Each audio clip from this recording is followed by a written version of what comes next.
Hello friends, स्वागत है आप सभी का सीबीबिकल आर्ट्स क्लासेस में। दोस्तों मैं पूरी कोशिश कर रहा हूं कि आपको अच्छे तरीके से कंटेंट प्रोवाइड करा दूं। दोस्तों कहीं न कहीं क्वेश्चन मैं जो बता रहा हूं वो एग्जाम में फंस रहे हैं। इतिहास में देख लीजिए, अर्थशास्त्र में देख लीजिए, भूगोल में देख लीजिए, गृह विज्ञान में देख लीजिए। कहीं न कहीं दोस्तों क्वेश्चन फंस रहे हैं और बहुत ही महत्वपूर्ण क्वेश्चन दोस्तों बताता हूं, तो बहुत मेहनत लगती है क्वेश्चन छांटने में, सेलेक्ट करने में। तो इसीलिए टाइम टू टाइम आपको वीडियो में प्रोवाइड नहीं करवा पाता हूं, क्योंकि बहुत सारे मेहनत करने पड़ते हैं, उसके पीछे बहुत सारी स्ट्रगल होती है, तब जाके एक वीडियो के बनकर तैयार होती है। चलिए शुरुआत करते हैं, समझते हैं। पहला क्वेश्चन देखिए, समाजशास्त्र का पहला क्वेश्चन। धर्म का सामाजिक सिद्धांत किसने प्रस्तुत किया है? तो धर्म का सामाजिक सिद्धांत किसने प्रस्तुत किया है? मार्क्स मूलर ने, आर ब्राउन ने, दुर्खेम, एस सी राय ने। तो इसका करेक्ट आंसर हो जाएगा दोस्तों दुर्खेम ने। दुर्खेम ने धर्म का सामाजिक सिद्धांत प्रस्तुत किया है। आगे देख लीजिए, बस फटाफट रिवीजन कर लेना है, आराम से पूरा बहुविकल्प पे कवर हो जाएगा इसी में। क्षेत्रवाद के प्रबल होने का कारण क्या है? यानी क्षेत्रवाद जो है उसका प्रबल यानी मजबूत होने का क्या रीजन है? तो यहाँ पे बता दें, भाषाई प्रेम, असंतुलित आर्थिक विकास, सामाजिक अन्याय और पिछड़ापन, उपयुक्त सभी। तो ये कहीं न कहीं ये सब जो है क्षेत्रवाद को बढ़ावा देता है, प्रबल मतलब मजबूत बनाता है। क्षेत्रवाद का तात्पर्य ये होता है कि अगर कोई भी प्रदेश हो, दूसरे देश से जब मतभेद हो जाए कहीं न कहीं अपने आप में, वो समझते हैं कि हम क्षेत्र के हैं, वो समझते हैं हम उस क्षेत्र के हैं, तो ये पूरा का पूरा क्षेत्रवाद कहलाने लगता है और उनका इसका कारण बन जाता है। आगे देखिए, बहुत ही महत्वपूर्ण प्रश्न है, राज्य क्या है? तो यहाँ पे ध्यान रखिए, राज्य एक संस्था है। ये समुदाय, समूह, समिति में संस्था जो है करेक्ट आंसर हो जाएगा। आगे देख लीजिए दोस्तों, बहुत ही महत्वपूर्ण प्रश्न है, निम्नलिखित में कौन भौगोलिक पर्यावरण का महत्व है? ये दोस्तों क्वेश्चन पूछा गया है 2022 में। तो ध्यान रखिए, भौगोलिक पर्यावरण मतलब पूछा है इन्हीं जो जियोग्राफिकल इन्वायरमेंट। तो धर्म, विश्वास, विवाह ये नहीं है, वर्षा इसमें करेक्ट आंसर हो जाएगा। साक्षात्कार पद्धति का उद्देश्य क्या है? प्रत्यक्ष संपर्क। साक्षात्कार दोस्तों मतलब ये होता है कि इंटरव्यू, अगर आप वाइवा दे रहे हैं, जब आप वाइवा देते हैं तो आप टीचर के सामने बैठे रहते हैं, तो प्रत्यक्ष संपर्क होता है, बिल्कुल होता है। व्यक्तिगत सूचनाएं प्राप्त होती हैं, बिल्कुल होता है। पूर्ण जानकारी प्राप्त होता है, बिल्कुल होता है। तो ये सभी हो जाएगा, ठीक है। सामाजिक परिवर्तन के सांस्कृतिक कारणों के समर्थक कौन है? तो बेबर हैं, बेबर, ठीक है, इसमें करेक्ट आंसर हो जाएगा। सामाजिक परिवर्तन के सांस्कृतिक कारणों का समर्थक कौन है? बेबर हो जाएंगे।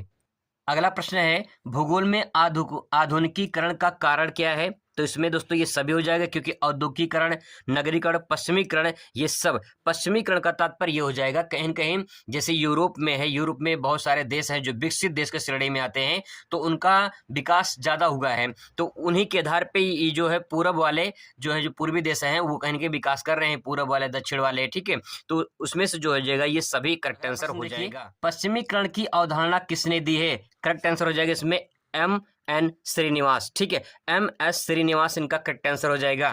भारतीय संविधान के किस अनुच्छेद में अस्पृश्यता यानी जो है छुआछूत उन्मूलन की बात कही गई? तो ये अनुच्छेद जो है 17। अगला प्रश्न है, भारत की सरकारी अभिलेखों तक पहुंच बनाने के लिए सूचना का अधिकार यानी RTI अधिनियम कब पारित हुआ? 2005 में। अगला प्रश्न है, प्रथम राज्य पुनर्गठन आयोग की स्थापना किस वर्ष हुई थी? तो ध्यान रखिए, प्रथम राज्य पुनर्गठन आयोग की पूछा है तो ये दोस्तों हो जाएगा 1953 हो जाएगा। अगर ये सिर्फ पूछा होता राज्य पुनर्गठन तो 1956 होता, लेकिन यहाँ प्रथम पूछा है तो 1953 हो जाएगा, ये बात ध्यान रखिएगा। अगर पूछता है राज्य का पुनर्गठन आयोग कब स्थापित हुआ था, तो यहाँ पे 1956 हो जाएगा, लेकिन अगर प्रथम पूछता है तो 1953 हो जाएगा, ठीक है। अगला प्रश्न है, लोकतंत्र जनता के द्वारा जनता के लिए ये सरकार, तो किसने कहा है ये? तो अब्राहम लिंकन ने कहा था। किसने कहा था? अब्राहम लिंकन ने। जनता के द्वारा जनता का शासन है, ये अब्राहम लिंकन ने एक परिभाषा दी है। अगला है, संविधान के किस संशोधन में पहली बार पंचायती राज को संवैधानिक प्रस्तुति प्रदान की गई है? तो ये दोस्तों जो है 73वें संविधान संशोधन में, और जो है ये संविधान संशोधन 1992 में आया था, मतलब 1992 में हुआ था ये। अगला प्रश्न है, समाज क्या है? मूर्त है, अमूर्त है या दोनों है? इनमें से कोई नहीं। तो दोस्तों आपको बता दें, समाज जो है ये अमूर्त है। मूर्त का मतलब जो होता है जो दिखाई देता है, और अमूर्त का मतलब जो दिखाई ना दे। तो समाज में हम सिर्फ समाज को महसूस कर सकते हैं, अनुभव कर सकते हैं, उसे देख नहीं सकते हैं। तो इसमें करेक्ट आंसर हो जाएगा अमूर्त। आगे देखिए, सोशियोलॉजी शब्द की उत्पत्ति किन किन भाषाओं से हुई है? तो लैटिन और ग्रीक भाषा से, ये दोनों भाषाओं से, लैटिन और ग्रीक इसमें करेक्ट आंसर हो जाएगा। निम्नलिखित में से एक समुदाय नहीं है। समुदाय देखिए, समुदाय पूछा है, हिंदू समुदाय, मुस्लिम समुदाय, जनजाति समुदाय, ठीक है। तो भीड़ जो है, इसमें भीड़ है, ये समुदाय नहीं है। अगला प्रश्न देख लीजिए यहाँ पे, ग्रामीण समुदाय की प्रमुख विशेषता क्या है? यानी ग्रामीण में जो लोग, गांव में जो लोग रहते हैं, उनकी प्रमुख विशेषता क्या है? उद्यम पर आधारित, व्यापार पर आधारित समाज, कृषि पर आधारित समाज, उपयुक्त में से इनमें से कोई नहीं। तो गांव के लोग ज्यादातर किस पे आधारित होते हैं? समाज मतलब किस पे आधारित होता है? कृषि पे आधारित होता है। अगला प्रश्न है, उपनिवेशवाद का संबंध किससे है? तो इसमें जो है उपनिवेशवाद मतलब साम्राज्यवाद है। जब साम्राज्यवाद होता है तो कहेंगे उपनिवेशवाद जो है ये लागू हो जाता है। अगला देखिए, जनसंख्या के आकार को निम्नलिखित में से कौन सा कारक प्रभावित करता है? तो जनसंख्या के आकार में परिवर्तन मतलब ये है कि जनसंख्या में किस प्रकार से बदलाव देखने को मिलते हैं। अगर जन्म दर है तो कहेंगे जनसंख्या में बढ़ोतरी होगी, तो जनसंख्या के आकार में परिवर्तन देखने को मिलेगा। मृत्यु दर, अगर कहीं मृत्यु दर होती है, मतलब कि अगर कहीं पे लोग मृत्यु ज़्यादा हो जाती है तो उसमें भी आकार में परिवर्तन देखने को मिलेगा। निष्क्रमण मतलब कि परिवर्तन होना, एक स्थान से दूसरे स्थान पर परिवर्तन होना, बदलाव करना, ये सभी इसमें करेक्ट आंसर हो जाएगा। ठीक है, आगे देखिए, 2011 की जनगणना के अनुसार स्त्री पुरुष अनुपात कितना है? यानी 1000 पुरुषों पे महिलाओं की संख्या कितनी है? तो भारत में 943 है, 943। ठीक है, 943। अगला प्रश्न है, 2011 की जनगणना के अनुसार भारत की कुल जनसंख्या कितनी है? तो 121 करोड़ है। 2011 की जनगणना के अनुसार भारत में नगरीय जनसंख्या को प्रतिशत कितना है? 31.80 है। ठीक है, 31.80 है। इसके बाद देखिए, अगला पॉइंट है यहाँ पे, an essay on the principle of population पुस्तक के लेखक कौन है? तो ध्यान में रखिए, an essay on the principle of population के लेखक माल्थस हैं। ठीक है दोस्तों, आप पढ़े जरूर होंगे, तो यहाँ पे बस फटाफट रिवीजन करना है। सन 1931 में भारतीय जनगणना के अध्यक्ष कौन थे? तो ध्यान रखिएगा, जे.एच. हट्टन जो है 1931 में भारतीय जनगणना के अध्यक्ष थे। कास्ट इन मॉडर्न इंडिया के पुस्तक के लेखक का क्या नाम है? तो M.N. Srinivas, caste in modern India. ठीक है, M.N. श्रीनिवास। जाति के लिए अंग्रेजी शब्द कास्ट की उत्पत्ति किस प्रमुख भाषा से हुई है? पुर्तगाली से हुई है। भारत में दहेज प्रथा के लिए सर्वप्रथम कानून बनाया गया था, तो 1961 में जो है ये कानून बनाया गया था। परिवार वे कारखाने हैं जहां मानव व्यक्तित्वों का उत्पादन होता है, तो ये किसने कहा है? टी पार्सन्स ने कहा है। ठीक है, आगे देखिए, जाति का संबंध किससे है? तो जाति किस पे आधारित है? जन्म पर आधारित है। निम्नलिखित में से कौन सी जाति की विशेषता नहीं है? जाति की विशेषता नहीं है, जन्म से निर्धारण ये जाति की विशेषता है। व्यवसाय में भिन्नता, भाषा में समानता, और जो है ये स्तरीकरण। ठीक है, स्तरीकरण। तो इसमें जो बी है ये ऑप्शन, व्यवसाय में भिन्नता, ये इसमें ऑप्शन नहीं होगा, बाकी सब इसकी विशेषताएं हैं। जाति एवं वर्ग में कौन सा गुण समान है? तो जाति और वर्ग में उपलब्धि जो है इसमें ये वर्ग समान माना जाता है, जाति और वर्ग में। निम्न में से कौन सा सामाजिक संस्था का उदाहरण नहीं है? तो सामाजिक संस्था का उदाहरण इसमें देखिए, विवाह भी है, परिवार भी है, नातेदारी है, समूह इसमें नहीं है। ठीक है, जनजाति क्या है? तो जनजाति ये दोस्तों आर्थिक जो है संपूर्ण समाज, ये जनजाति है, संपूर्ण समाज जनजाति के अंतर्गत आता है।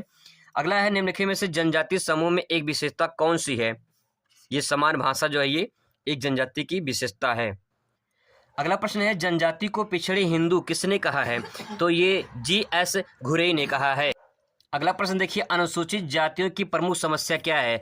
अस्पृश्यता की समस्या, शिक्षा की कमी की समस्या, स्वास्थ्य संबंधी समस्या, निर्धनता की समस्या। तो भैया छुआछूत की जो बीमारी है ये सबसे बड़ी समस्या है। अस्पृश्यता अपराध यानी छुआछूत अधिनियम किस वर्ष पारित हुआ था? तो 1995 में। भारत में अन्य पिछड़े वर्गों की प्रमुख समस्या क्या है? अन्य पिछड़े वर्गों की समस्या क्या है? अशिक्षा, निर्धनता, बेरोजगारी, ये सभी इसमें करेक्ट आंसर हो जाएगा। अगला प्रश्न है, भारत में प्रथम पिछड़े वर्ग आयोग के अध्यक्ष कौन थे?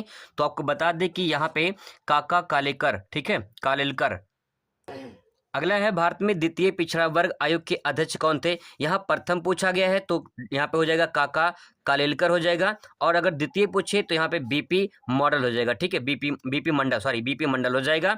भारत में महिलाओं की प्रमुख समस्या क्या है। उपरोक्त में से सभी, क्योंकि उच्च शिक्षा का अभाव देखने को मिलता है, तकनीकी शिक्षा का अभाव देखने को मिलता है, लैंगिक असमानता देखने को मिलता है, उपरोक्त में से सभी हो जाएगा।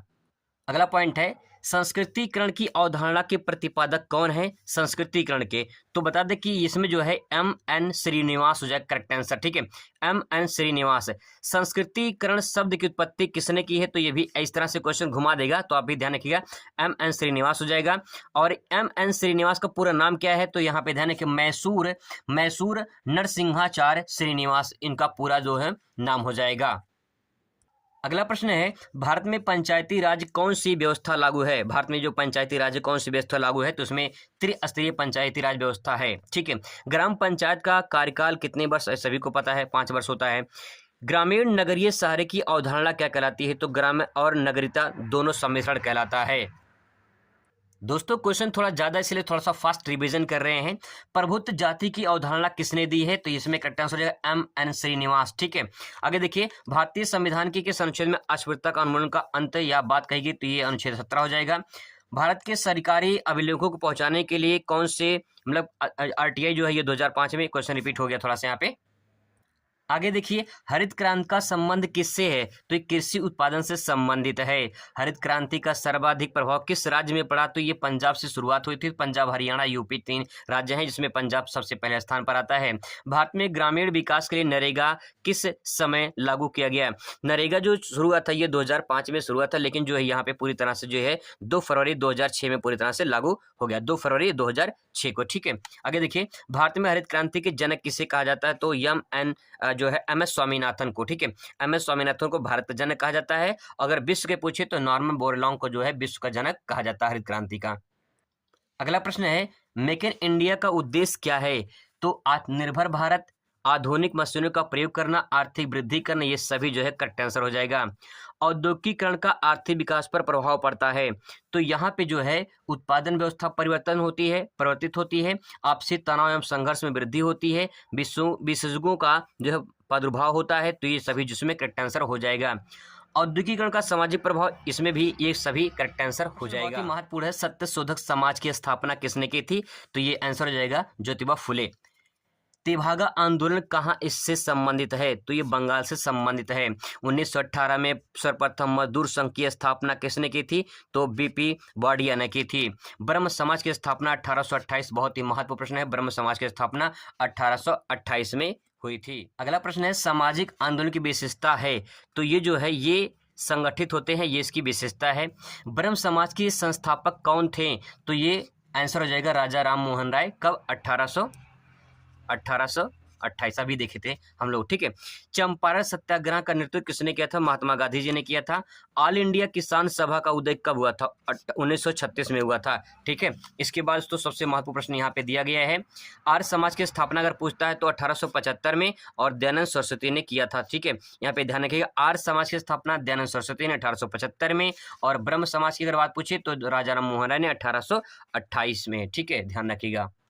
तो दोस्तों ये कुछ महत्वपूर्ण बहुविकल्पीय प्रश्न थे जिसे हम लोग फास्ट रिवीजन किए हैं, आप लोग के लिए अच्छा साबित होगा। ठीक है, थैंक्स फॉर वॉचिंग।